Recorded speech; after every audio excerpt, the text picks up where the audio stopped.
guys.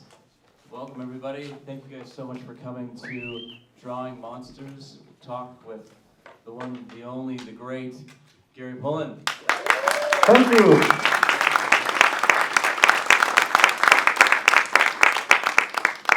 So, if you don't know anything about Gary, he is so versatile. He's so brilliant in his work, doing, starting with Rue Morgue and, crystallizing that look of that fantastic magazine, and then moving on and expanding and growing to do Arrow releases, doing releases and posters for Mondo, doing vinyls, doing type fonts.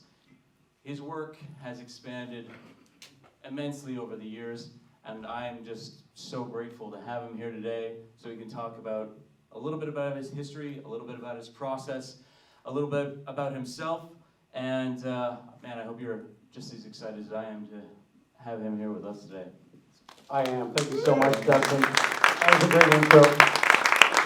So, we got everyone cool. We're gonna play it pretty easy in the sense that we're just gonna go scroll through the images very slowly. We're not gonna have it all synced up, we're just gonna have a chat.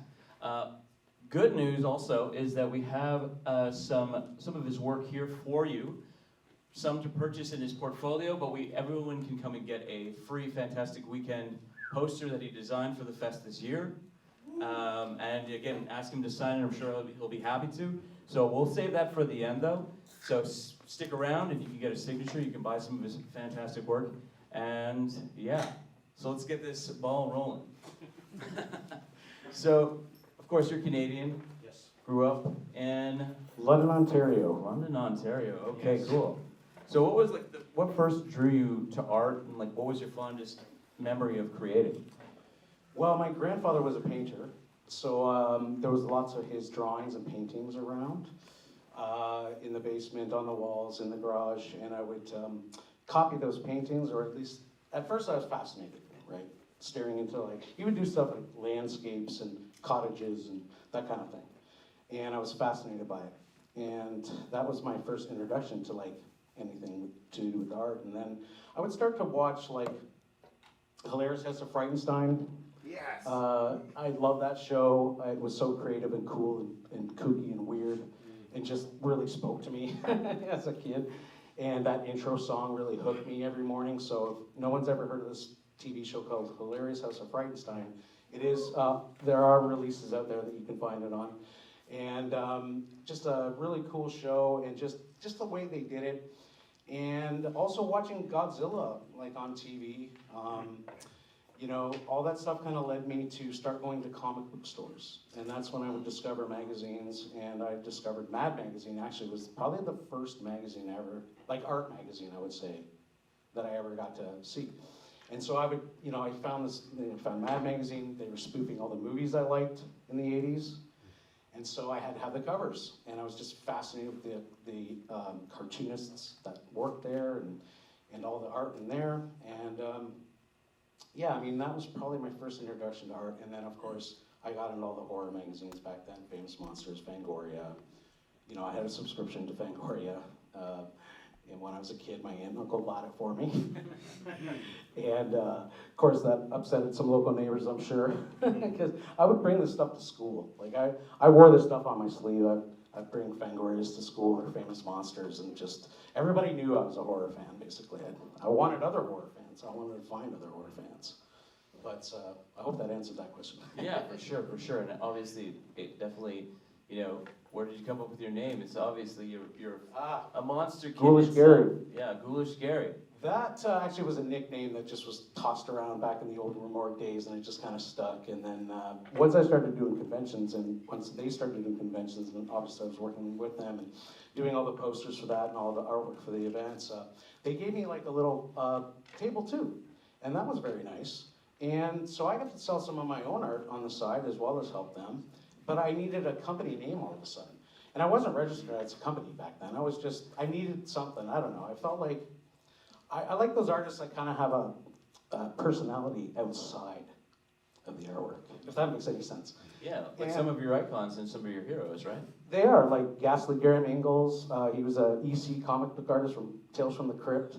You know, there's Dirty Donnie. He's local, or at least he might be in LA, but I mean, you know, he works with Metallica. And then there's probably a third one that I'm not getting right now. But yeah, all these artists kind of have like this personality side to them. Or the name, I wanted the name to look like the art, if that makes any sense too. Yeah, something to represent it. Branding. Thank you. Branding, that's right. Thank you, Susan. Yes, Susan Curran up there, everybody. So, well, let's step back a second. So you knew what you wanted to do. You knew you were a monster kid at heart. Yeah. You knew you wanted to do art. It's in your blood, literally. Yeah. So how did you hook up with Rodrigo and Rue Morgue? Like, Well, that's a crazy story. So I'd say like 1997, 98.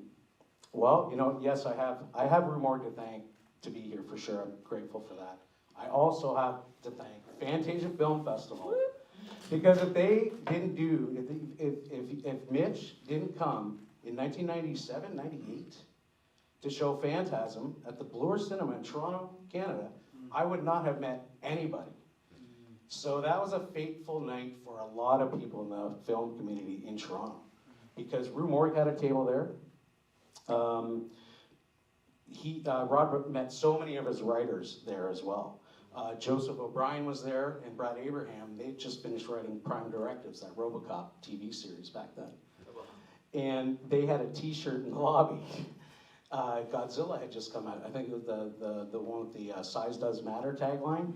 Well, they were in the lobby selling shirts that says, you know, "Plot does matter." You know what I mean? So it was such a cool night. And so I met, you know, back to Rod.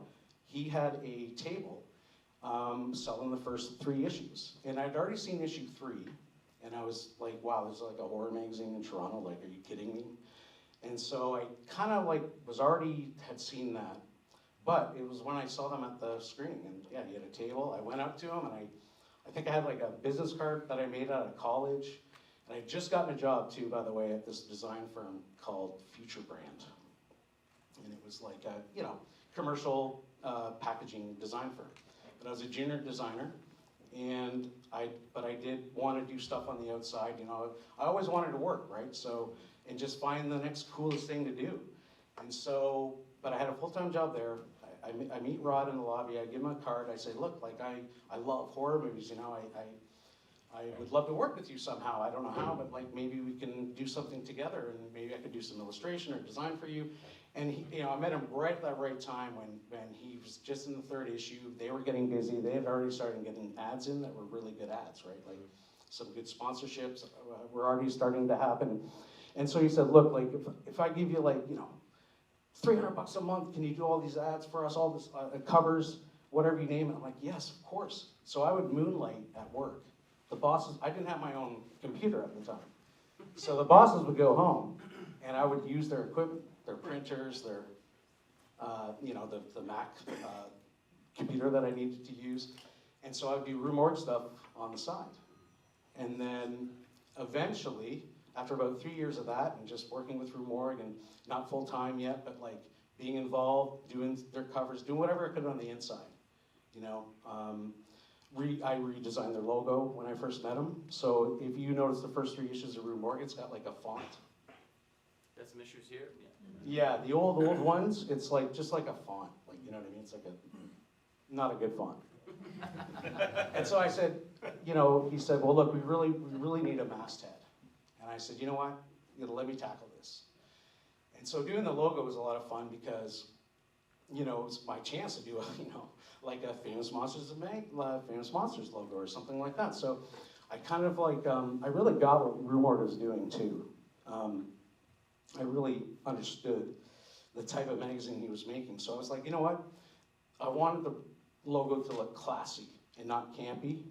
So we put the moon in the middle, and you know, the moon resides over many horror films. And I felt like that moon will always reside over whatever subject we're talking about. And you could also use it on its own. And so we came up with the logo that you see now, and it's stuck ever since, and they haven't changed it ever since. So you know? So iconic. And you definitely, you know, your contribution to the magazine is obviously like enormous. Thank you. But what did you get maybe during those 12 years from Rue Morgue, that the time that you spent with them? Oh man, I got so much. I made lots of friends. I got to meet industry folks that you'd never imagine you'd ever meet in your life. I got to, we worked in a morgue, like an actual, like, former morgue. Oh, In nice. Toronto and Dundas, yeah, it was like you couldn't write this stuff. Yeah. You know what I mean? Like it was really cool. And so, yeah, I got a lot of it. I met Del Toro. He recognized the work. He gave me a quote. You know, you know, when I see him, he knows who I am. That kind of thing. I mean, for a kid, you know, growing up, that's huge to me, right? Other industry people, no big deal, but you know, for me, it was a lot. It was a big deal. And, you know, I got to do all kinds of stuff. You know, we would do conventions too, which was awesome. So we'd go like maybe 3-4 times a year, go down, sell the magazine, and, you know, have a great time and meet all kinds of people. One of the things that sticks out from back then, this was maybe 2003, 2004, we went down to Chiller Theatre. And that's a big horror convention in New York. And Forrest Ackerman is sitting in the lobby. Does everyone know who Forrest Ackerman is? Yeah. He was the publisher and editor for Famous Monsters of Filmland back in the 50s, 60s, 70s. And so he's sitting in the lobby. And so I worked up the gumption to go over and say hi. And I said, "Hi, Forrest, my name's Gary Pullin. I'm the art director at Rue Morgue Magazine. And I'm just a huge fan of your magazine and what you do." And he looks up at me and he goes, "Oh, yes. You have a wonderful looking magazine." And I like literally floated out of there. I was like, and that made me think we are hitting the right people. So, and that made me feel like I was doing something right too. And so, yeah, I mean, there's all kinds of stories from back in the day, man. I don't know where to start, right? Yeah, and even you had a great issue that paid tribute to him too. Yes, we did. Yeah, we did. We had him paint a cover, and I got to work with him, and I got to, you know, say, hey, you know, call him up and talk to him. And one thing I really respected about Basil in his later life was that he kept business hours, and so you couldn't call him after 7. I thought that was so classy, because nowadays you're available 24/7, and it doesn't matter, right? Like clients reach out at any time, 2 in the morning. Something sometimes. But, you know, I thought that was real classy that he had business hours, and he did this amazing painting for us of Forrest Ackerman for the cover. And yeah, it was so great that I was able to, like, you know, the magazine was able to get him.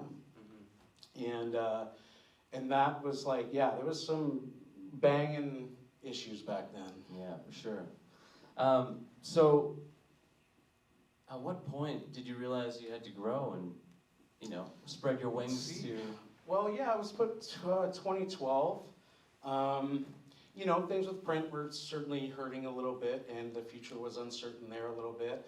But also, I really just felt like I had done what I came there to do. I was there for like almost 15 years, 13 years full time anyway. And I really felt like it was time to move on. I was also getting a lot of offers on the side, like a lot of really cool projects that people wanted me for, and I didn't have the time because of, you know, working at the magazine full time, and so, you know, you just sort of, I had to do the math and just say, look, I think now is the time. I have to bid adieu and go on my own. And that first year was tough. It was, you know, cutting the umbilical cord a little bit, but no, I had an art column. We all stayed friends. I was, you know, I left the way.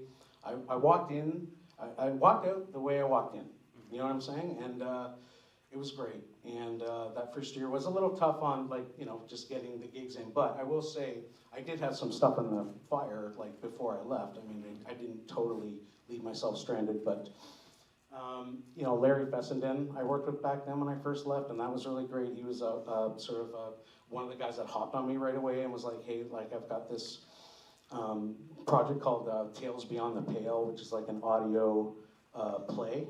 You gotta check it out. It's still online. I think he still does it once in a while. Him and Glenn McQuaid, they made I Saw the Dead. I worked with them on that.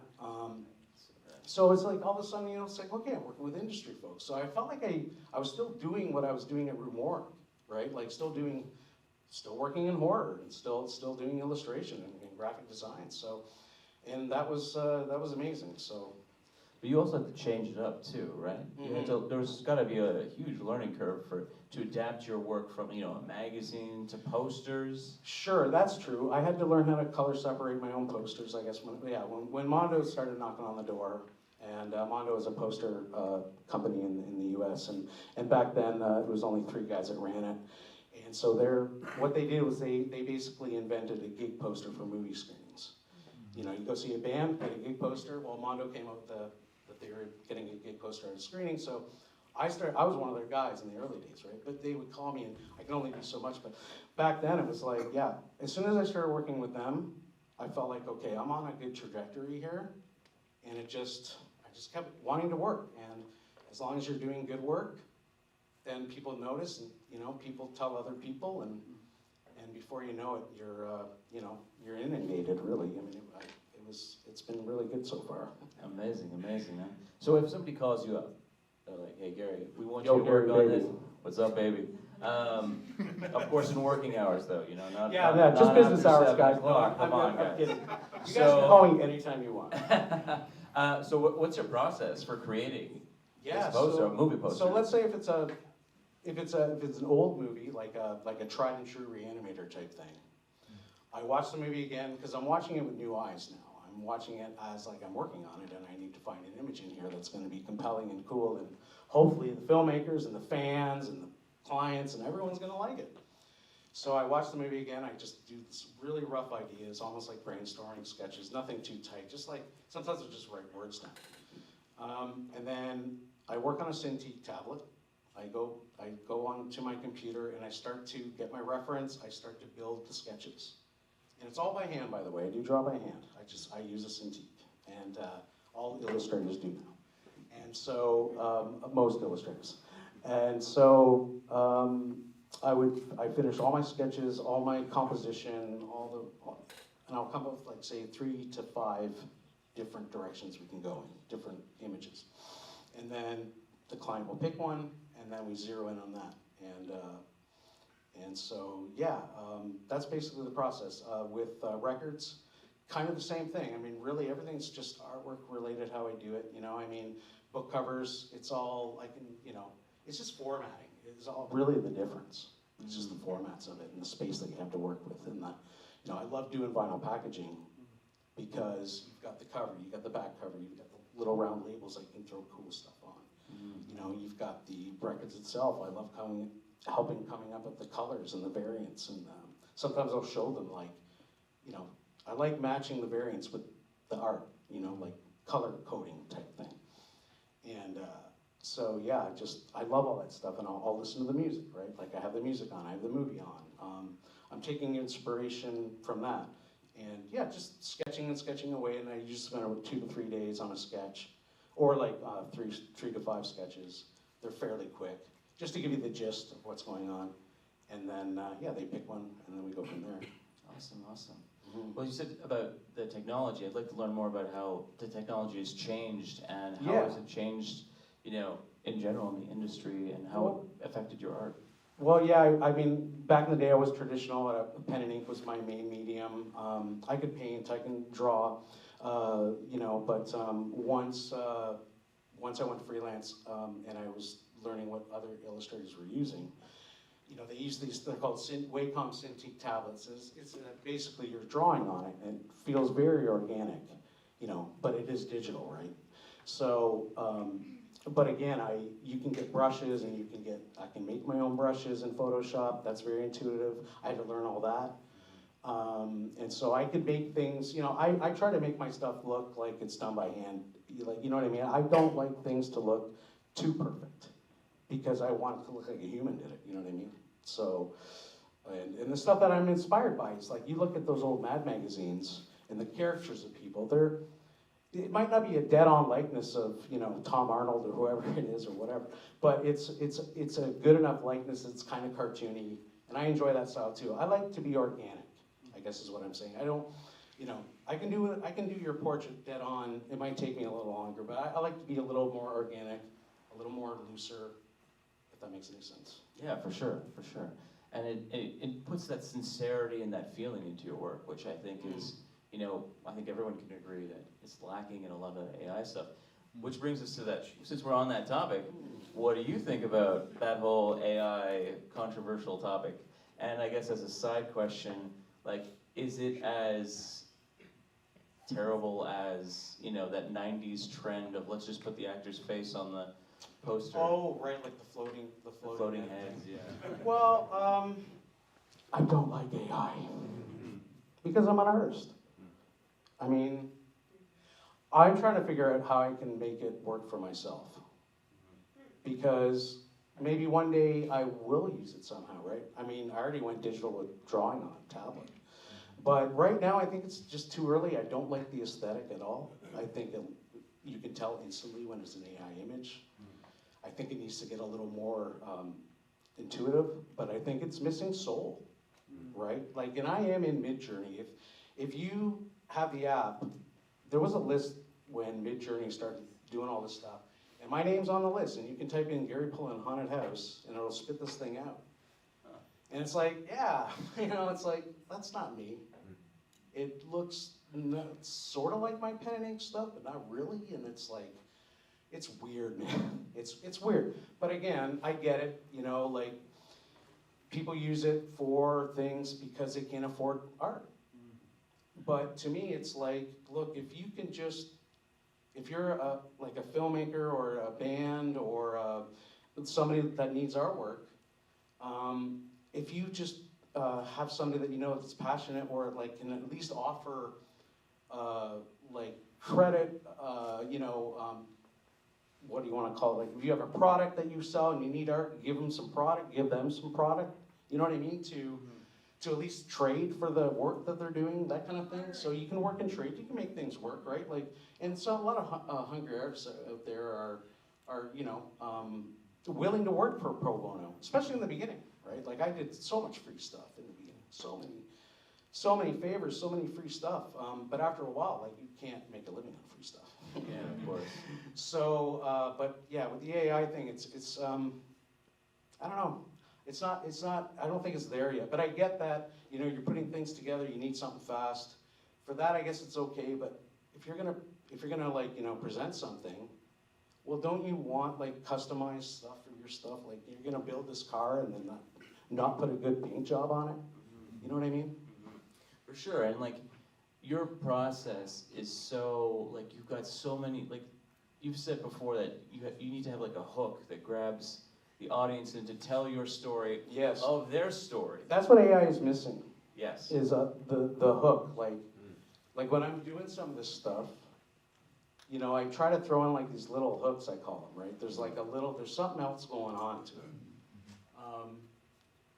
I'm looking up at something right now, but you know, like again, there's the hook. You know, he's in a whiskey, you know, glass, and because you know his father drinks and so that's the hook on that one, right? And so I love coming up with that extra element that makes you go, oh, that's so cool. Like that's in the movie, you know, like it's in the movie, but I've kind of given it a twist to just draw you in just a little bit more. And I really enjoy that part of it. That's when I can sneak a hook in and everyone's happy with it and they get it and everyone's on the same page. Like I'm living the dream. It's got to be so much more difficult than when you're doing a vinyl record, because you've got so much more. So it's not just like one like bang hook. Is that more difficult? Is it? No, it's like I see him in the audience here. It's George Mahawk up there for My Lonely Valentine. I'm going to talk about that album because I love doing that album. Yeah, it's a great example because it does have a hook on the cover, right? I drew the heart on the mask. Yeah. And you have a print here for very cheap, I'm sure.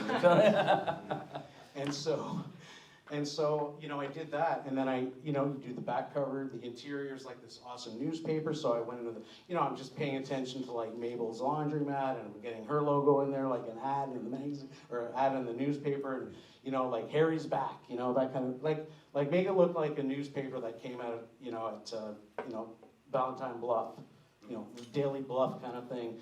and just kind of coming up with all the stuff you know, little cues from the movie, right? Little things from the movie, and just kind of put them in. And with an album, you can really build on the world, right? You can really build on that. And it's so powerful too, because like you're putting on this record, you're listening to the soundtrack, you want to be transported to that world again, and see all this beautiful art that is a part of it. So it definitely is like it's got that immersion to it, and that's what you help create too. You know? Oh, thanks. Because when I was a kid, that's what I was doing. I was buying Iron Maiden records, and I was buying like whatever, like, you know, Aussie records, and trying to, you know, figure out what Diary of a Madman was, and all the language in there. Like, you know what I mean? I was reading this. I was really into it. In artwork and bands, they need an identity. They need that, you know, presence. They need some graphic design. And so I just really was lucky that it just kind of became part of something that I do. I just really enjoy doing it. Yeah, I love the experience of opening a record and surprising people like that. You know, you open that interior, and I'm going to give you something that's going to hopefully punch you in the gut. Yeah, and so like, you've done all this amazing work for so many amazing people. That you know, you've worked with Mad, you've worked with Fangoria, which were a part of your being raised, and you've worked with these, you know, Alice Cooper, all of these great artists that really influenced you. Is there anyone that you haven't worked with yet that you would like to work with? For sure, there's always lots of people out there, lots of companies, lots of properties that I would love to work with. I just finished doing a Texas Chainsaw Massacre poster, not a poster, a steelbook designed for the game and the movie in one steelbook. And to me, I wanted to do a TCM poster officially for so long, and then last year it came through the desk, right? And I'm like, man. So that was a big one. Hadn't done one of those yet, but I can tell you right now that I've just started. Well, I haven't started. I've finished working with Stephen King and Random House on some of his novels. So they're coming out this year sometime. I don't know when. I think that deserves a round of applause. That's wild. Thank you. So for me, getting that email from Random House, like I had to push myself away from the desk for a second and just be like, wait a minute, man. Like, wait a minute, like really, like, you know, so, because I read those books when I was a kid. You know, my mom was a big horror fan. She would put them down and I would pick them up. That's awesome. So, you know, because you're so successful, you can now kind of pick and choose what, you know, you want to work on and what you know, I'm sure you can turn down stuff too because you have that, you know, that liberty, that freedom. So why would you turn down a commission? Like, what was something that might, you know? Well, you know, I never rest my laurels. I'm always like afraid that this ain't gonna be here next week. I do turn things down when things are really busy. Honestly, it's mainly a timing thing. Well, actually, the three reasons really would be timing, you know, budget, like, and you know, the people. So I kind of consider all those things and make my decision based on that. But you know, if those cool things come in and you're just up to your eyeballs, sometimes, like, I can't say no to certain things too, right? Like, because I'll miss my chance. So the first time Mad called, like, I couldn't say no to that, even though I might have been up to my eyeballs. But I made the time for it because I have a strong work ethic. Like, you know, working at the design firm and the magazine on those deadlines gave me a really strong work ethic. And if I promise something, I try to, you know, fulfill that promise. And I'll work weekends, I'll work evenings, I'll skip birthdays, I get it done. Awesome, man. And that's another thing. Like, I'm so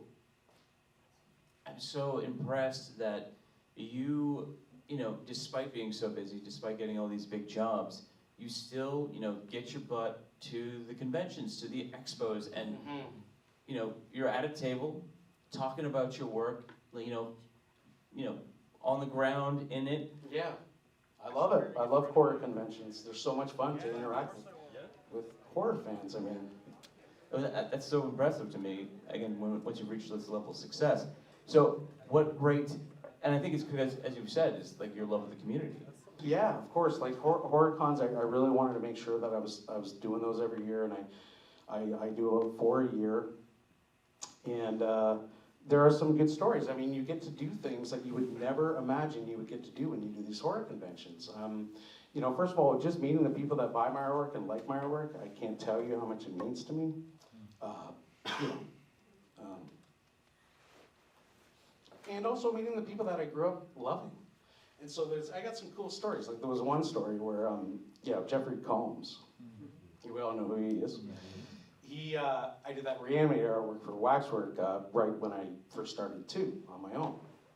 And so they all loved it. Like Waxworks would tell me, man, like Stuart loves it, and he really loved this image. I'm like, oh, thank God, right? Like, and so that's good news. And but at a convention one year at Horror Hound Weekend, Jeffrey and the whole cast was there. Stuart was still alive, and so it was Gordon, you know, Crampton, the writers, Richard Band was there. Sorry, the composer, of course, and Jeffrey. And so some guy comes up to me at my table and is like, dude, you really gotta go give Jeffrey a poster or something. They're really talking about this thing over there. I was like, oh, okay, I gotta do that. You're right, okay, good. That's awesome. I should try to do that. So before I could get a chance, I see Jeffrey Combs beelining it to my booth, and he's like, you're the guy. You're the guy. And I'm like, okay, I'm the guy. He's like, no, you're the guy that did this artwork. We love this artwork. And I'm like, oh thanks, Jeffrey. That's so awesome. I love the movie, and you know, I'm a huge fan and this and that, and you know, just kind of having like a bro down about it, right?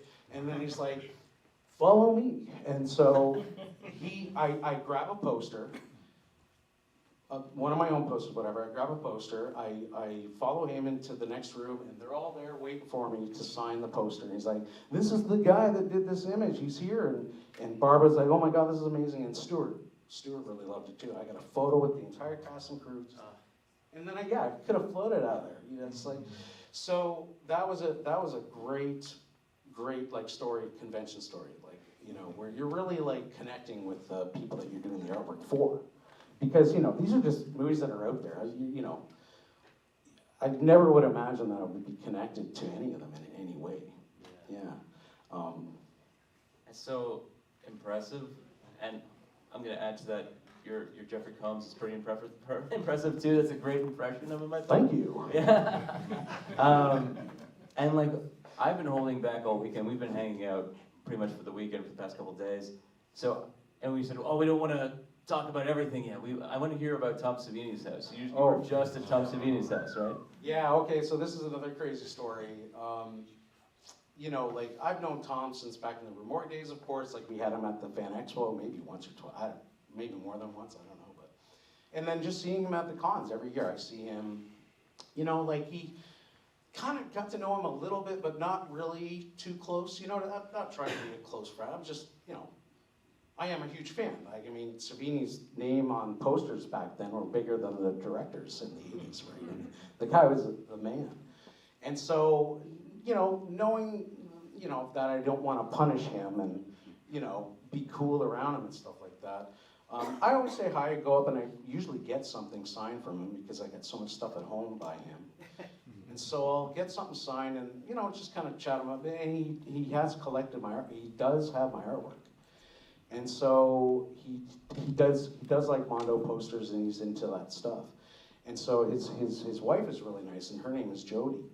And so I would talk to, you know, I'd probably talk to her more than him, right, kind of thing, at conventions. And so just last July, I was at Living Dead Weekend, a really amazing convention. It's at the Monroeville Mall in Pittsburgh. You're at the Mall of Dawn of the Dead. It's amazing.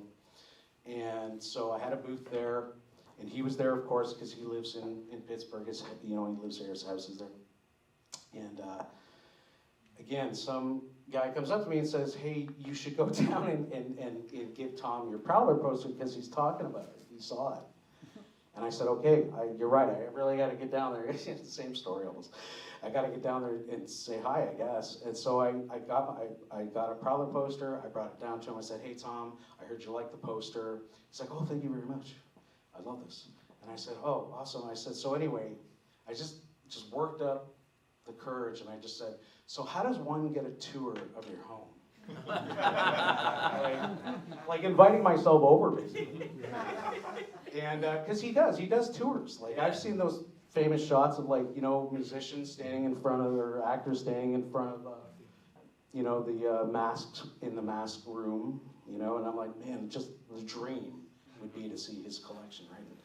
And so, and just like to hang out with him for a few minutes, really. And so he basically said, well, I have to be there when you're here. And I was like, okay, this is starting out good. I'm here till Sunday kind of thing, or sorry, Monday, I'm here till Monday. So we set up a time, and yeah, got to tour his house. Nice. And he was so fucking cool. Like, I mean, he was really in a good mood, he was laughing, you know, we were talking about movies. I was, you know, I just felt like this is crazy. Like, you know, he's got props there from all the movies that he's done, other movies. He collects Rick Baker art. Okay, so he had some Rick Baker shit in there. Like, I couldn't believe it. And, you know, he's been there, he's lived there all his life. Like, since he was born, he lived in the same house. So he's had time to decorate. And there ain't an inch that isn't covered with something cool. And so we just had this amazing, like, afternoon at his house. And that was, again, another convention story that would not happen if I'm just sitting there saying yes to everything, working away. Yeah. So what's next for Ghoulish Gary, in the sense of you're consistently like growing and changing it up and doing different things? What would you like to do next? How would you like to expand? Well, I do think about that. Sure, I would love to make it a bigger brand than it is. I mean, clothing, apparel, all that stuff that we'd love to do. I mean, we're looking at ways of doing that now. My wife and I, it's a huge help. I have to shout out to Nicole, my wife. She's really busy too. She couldn't be here this weekend. But no, she really has been an integral part of my success. I mean, so yeah, what was your question? I threw that in. So how are you going to grow? What's next? Oh yeah, so again, like, you know, we're looking at ways of, like, you know, more. I want to do more apparel. Like I should have kept that going a long time ago, really. But that's one thing. But I would love to get into movies more. I would love to do more than just a poster. I don't know whether that's co-writing or whether that's doing the credits. I would love to do the credits. I just did. Did you guys see Scared Shitless this weekend? I did the font. I did the title for Scared Shitless, and so I love seeing that stuff, you know, animated in movies. The one big experience I had with that so far was I worked with Larry Fessenden and Rob Coons on a movie called Birth of the Living Dead. It was a documentary. Has anyone seen it? Yeah, I have. Go seek it out. It's, you know, it's a Romero doc. There's a lot of them out there. Of course, Night of the Living Dead has been covered ad nauseum, but you know, it's got a different perspective, so I think it's worth seeing. And I got to do the animations in it, and so I wasn't animating actually, but I was doing the key drawings, and then I had somebody else animate it all. And I love doing that stuff. I mean, there it is on the big screens, you know. There's my images moving around, and I just got so much out of that. And yeah, I would love to maybe, I don't know, just get a little more involved than just doing the poster, if that makes sense. Yeah, it totally makes sense. And you know, just you talking about how you want to keep growing and keep expanding, but at the same time, I think it's so amazing and commendable that you still show up to the expos, you show up for the fans, you do events like this, talking about your love for horror and your love for art and how it's for the fans, and you know, telling your own story. So I think, why don't we give a big round of applause for Gary Pullin. Thanks, guys. Thanks for coming. It really means a lot. What a great guy. So we'll open it up right now. We'll do a little transition, and we'll open it up to questions.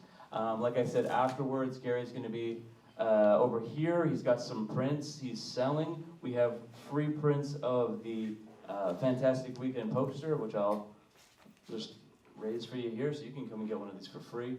Maybe ask him to sign it. Sure. Stickers? There's stickers too, excuse me. There's stickers, Ghoulish Gary stickers. But let's have some questions from the audience. Are there any questions? Yeah, Susie. I don't have a question, Gary, but I just want to say it's always a delight to work with you. and I'm super glad I can't afford you anymore. You're doing really well. You could afford me though. Well, We'll remember that. We're friends. but I just have to say, it's such a delight to hear you speak and hear how humble you still are. Thanks, Susan. You're amazing.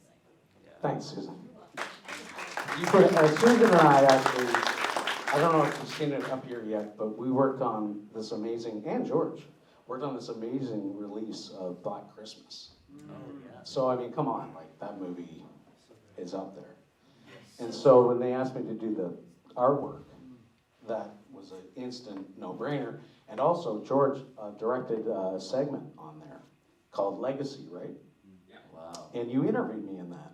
And that was so nice, because I'm just the guy in the marketing department, really, if you want to put it that way. So it was nice that, you know, he had me give my 2 cents on the movie, you know, and that was, thank you. To your point of getting young talent involved, Yeah. nobody wants to have an artist do something and not be rewarded. Of course. Sometimes it can't be financially. Yeah. But at that time, you were just thinking about moving on. So the deal we came up with was, Gary, I need some art for this, but you can own it. Yeah, of course. So that, And you that could sell it, you could put it on t-shirts. Yes. I just needed it for the Blu-ray cover. and that's a great trade too. Yeah. I mean, that to me is a you know, money in the bank as well. You know what I'm saying? So yeah, that's another way of doing it too. Let the artist sell prints, right? Yeah, for sure. Anybody else have any yeah, questions? I'll go with Donald first, and then you can go. I'll remember this. Hello. 2 questions. Sure. One, when it comes to sketching and painting, do you have any kind of formal training, or are you self-taught? Yeah, no, I do. I went to, in London, Ontario, they have a really great program there called Beal Art. And it's a kind of high school level, like after grade 13, you would take it, like, or you probably could take it in grade 11, 12, but it seemed like older kids in there. And I was about 18, and I took a 2-year art course. So first year, you do a bit of everything. Second year, you focus on 2 mediums. And I focused on film and animation and printmaking. And so I did that for like that year. And then I screwed around in a band. I didn't know what the hell I was gonna do. My parents were like, what are you gonna do? Like, are you gonna do something with this art thing or not, right? And then I went to college. And that was, I would say, another good training. That was for graphic design. And so that was 3 years. And I had to get a student loan because I had to move out of the city, and you know, I had a part-time job in the summer to pay for that. And so I had a 3-year program, graduated, and then I moved to Toronto, and with my diploma, you know, and got a job at Future Brand. Yeah. Oh, and the second question is, Yes. have you had a chance to visit the Billy Van Museum? Not yet. Sometimes it's open, sometimes it's not. But I definitely want to go there. Yeah. I mean, of course, Billy Van is, you know, he's sort of a huge inspiration. He's not an artist, but he's you know, he's a performer. He's he's a figure. I don't know what he's. I don't want to be an actor, but I was inspired by him. You know. Yeah.